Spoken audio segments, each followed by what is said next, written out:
I started playing the violin when I was 6 years old. There was a Suzuki program here in Prince George that was started in the schools. And I did that for about 2 years before the program was canceled, but it was something that I enjoyed doing. And I had a lot of friends in it, so I stayed in playing music from that point on until up till now, I suppose. My name is Jonathan Crow, and I'm a violinist. I teach at the McGill University of Music, and I'm here in Prince George doing a concerto with the Prince George Symphony. Even as a child, I really loved the social aspects of music. I got to go and play in orchestras with my friends. We did group lessons and everything, so it was a really nice experience for me. I wasn't one of these young pianists who sat in a practice room for 5 hours a day all alone. And that's the nice thing about playing a string instrument, is that you get to play with lots of other people. It's fun, you know, you get to hang out after rehearsals, so this was always enjoyable. And I want to see this. And that you breathe in a little bit and just move. Started in Prince George, the Suzuki program, and my parents put my brother and my sister and I all in it just to see what it was like. But we had no idea. I had no music in my family before this. And it was a great chance to meet lots of people. I met a lot of great friends that I'm still in touch with now through this Suzuki program.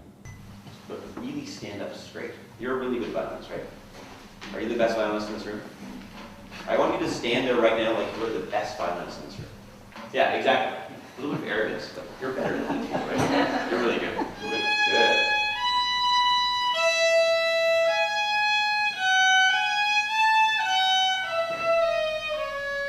Well, it was a great experience even for children to go up and perform. You know, it's great as a young child to get used to this sort of performance in front of an audience for any sort of thing, for presentations later in life, or just for really being comfortable, you know, expressing yourself.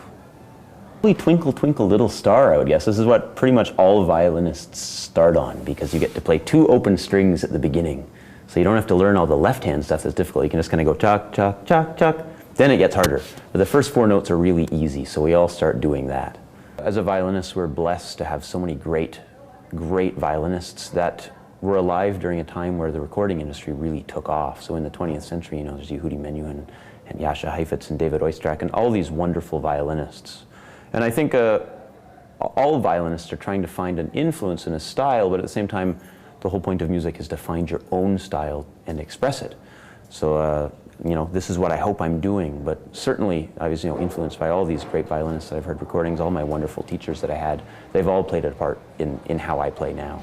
Hi, my name is Kate, and I'll be playing Concerto in A minor, 3rd movement by Vivaldi. My accompanist will be Miss Mom.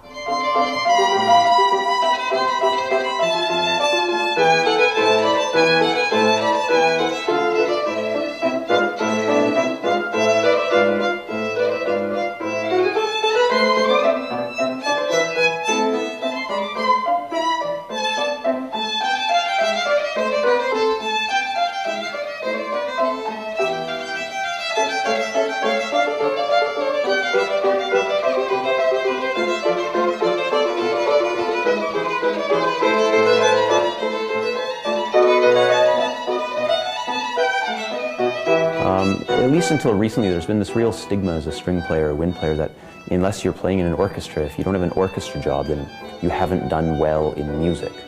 And I think this is something that only now are people realizing that actually, you know, orchestras are not the only thing you can do in music. There's so many wonderful things you can do. You can teach, you can play chamber music, you can play an orchestra, obviously. You can freelance and do recordings and gigs and have lots of different stuff, lots of crossover music. And I think the difficult thing about the classical music field is really finding what you want to do and, you know, having the vision to do something different than everybody else and not just take orchestra audition after audition, wondering why this is not something that's working for you or why it's not that interesting.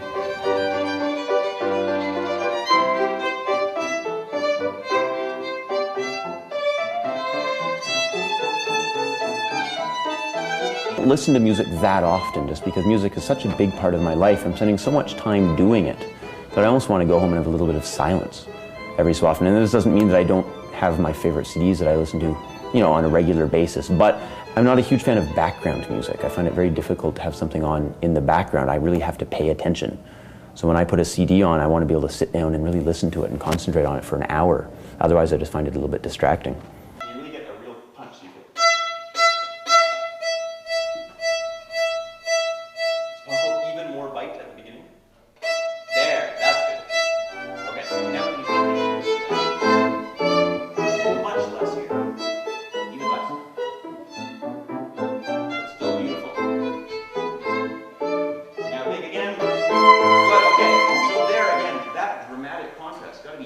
I think my favorite composer would have to be Brahms, just because there's so much variety in his writing. There's so many great composers, and it's always hard to choose. But Brahms, for the violin, you have a fantastic concerto, 3 fantastic sonatas, you know, a large amount of great chamber music. And then, of course, there's all the orchestra repertoire, all the vocal repertoire that he wrote. He just really covered everything, and it's all fantastic. I did a number of competitions when I was younger. I did a lot of local competitions. I did the Prince George Music Festival many, many times. I did competitions when I was at school and stuff. I suppose a few of the major ones I did were the Canadian National Music Festival, which I won actually the chamber music division of that twice, and I also took first prize in the Montreal Symphony Orchestra competition many, many years ago. I suppose like 15 years ago.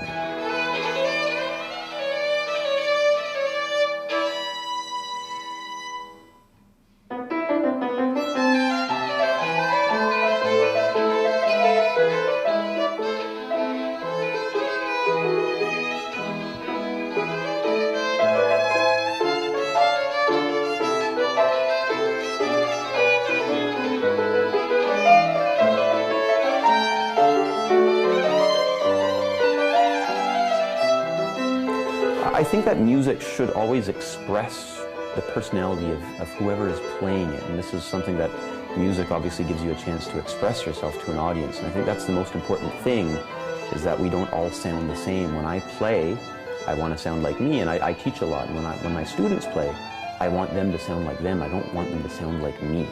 So I think the most important thing that we can do in order to express something to the audience is to learn from many, many different people and to take a lot of experiences, but then to make them our own, so that we each have our own style in expressing what we want to say.